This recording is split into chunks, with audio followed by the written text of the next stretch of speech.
एवं सुखमपि न स्वतः पुरुषार्थ किंतु तद भोग एवं स्वतः पुरुषार्थत्वं याति थी।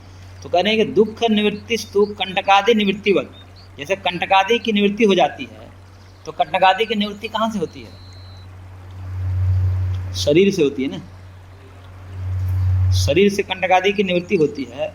तो कंटकादि की निवृत्ति मात्र होने से उसको जो है पुरुषार्थ थोड़े कहते हैं। दर्द निवृत्त हो जाए, वो दुख निवृत्त हो जाए, तभी तो उसको हम पुरुषार्थ कहते हैं, क्योंकि निकलने के बाद भी दर्द करता है। कांटा कील निकलने के बाद भी दर्द करता है। तो कील घुसना जो है वो क्या हो गया? दुख हो गया, और निकल गया दुख, तो निवृत्त हो गया दुख से? तो कि नहीं, उसका योग हो गया। दुख का योग के द्वारा अब प्रतिबिंब रूप में आत्मा पीड़ित हो रहा है, तो तद द्वारा हुआ, यानी कि दुख द्वारा दुखोपभोग हुआ। सुखात्मक दुखात्मक वृत्ति द्वारा आत्मा को दुखोपभोग हुआ, सुखोपभोग हुआ। तो इस रूप में परंपरा से उसमें मानना पड़ेगा।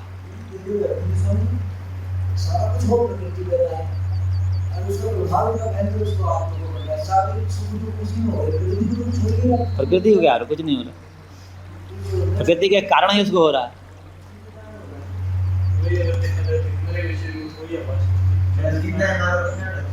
हाँ?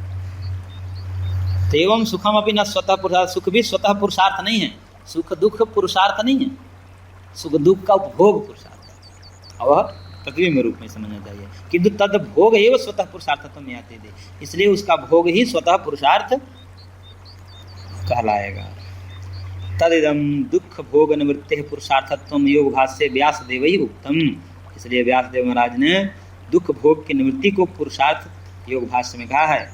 तस्मिन् निवृत्ते पुरुषः पुनः इदम तापत्रयं न भुंक्ते इति। इसके निवृत्त हो जाने पर, किसके? वृत्ति का निवृत्त हो जाने पर पुरुष जो है पुनः तापत्रय को, तीनों दुख का भोग नहीं करता है। इति अतः श्रुतौ अपि दुख निवृत्ते पुरुषार्थत्व विषयता संबंधिनैव बोध्यम, इसलिए श्रुति में भी दुख निवृत्ति रूपी पुरुषार्थत्व को विषयता संबंध से, यानी कि प्रतिबिंब रूपी विषयता संबंध से, सिरे से संबंध नहीं बनेगा, इस प्रतिबिंब रूपी विषयता संबंध से बोध्यम समझना चाहिए। तदेतद योग वार्तिके प्रपंचितम अस्माभिः इत्यादि। मैंने इसको योग दर्शन के सूत्र में योग वार्तिक, व्यास भाष्य पर विजयन भिक्षु का एक योग वार्तिक है, व्यास भाष्य की टीका है, बहुत गूढ़ टीका मानी जाती है। कहने को उसमें मैंने इसका विस्तार किया है, वही देख लेना चाहिए। यहाँ तो मैं ज़्यादा नहीं कर पाऊँगा।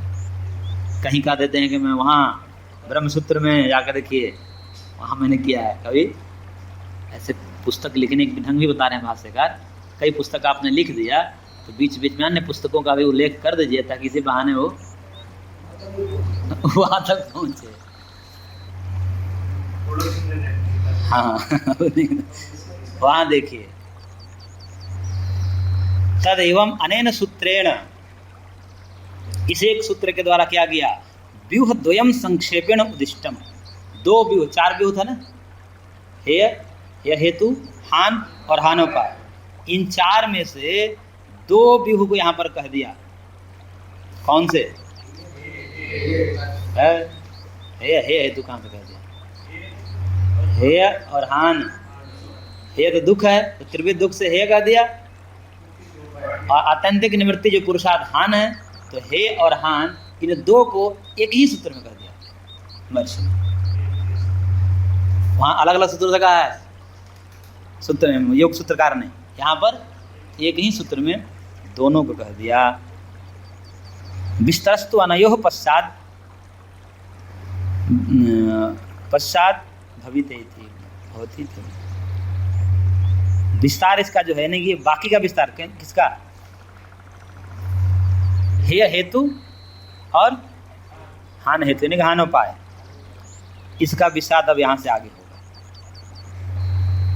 नहीं संक्षेपण कहा है, लेकिन इसका संक्षेपण उद्दिष्टम, संक्षेप में कहा है, और इसी का विस्तार अभी आगे होगा।